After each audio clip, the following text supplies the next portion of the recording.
मुख्यमंत्री विष्णुदेव साय आज उड़ीसा के अलग अलग जगह में जनसभा करी नावे संबोधित कि इनकी छत्तीसगढ़ और उड़ीसा की संस्कृति हजारों साल पुराना संबंध हावे।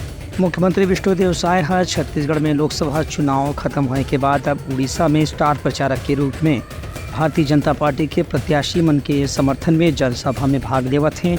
इसने आज कालाहांडी लोकसभा क्षेत्र के नुआपाड़ा कॉलेज मैदान और जूनागढ़ हाई स्कूल मैदान में 2 चुनावी सभा ला मुख्यमंत्री संबोधित करीन। आज बिनिया 11:30 बजे हेलीकॉप्टर से वहां पहुंचे के बाद मुख्यमंत्री भाजपा के स्थानीय नेतामन से संपर्क करीन और बैठक के बाद ये दोनों चुनावी सभा में शामिल हुई। के मौके में मुख्यमंत्री विष्णुदेव साय हगिन के छत्तीसगढ़ में भाजपा की सरकार 4 महीने में जैसन जन कल्याणकारी काम करत है वो इसने उड़ीसा में भी प्रयास हो सकत है।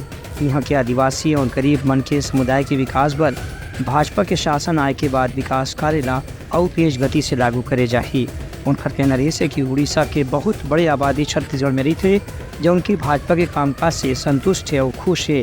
एक से यहाँ के आबादी ला घलो एक बार भाजपा ला मौका दे के देखना चाहिए जगह से भाजपा के सरकार में मन ला का फायदा हो सकत है एक अंदाजा हो ही। एक कार्यक्रम में उड़ीसा प्रदेश भाजपा के अध्यक्ष और दूसरा पदाधिकारी मन घलो मौजूद रही। ब्यूरो रिपोर्ट उत्तलंगा न्यूज़।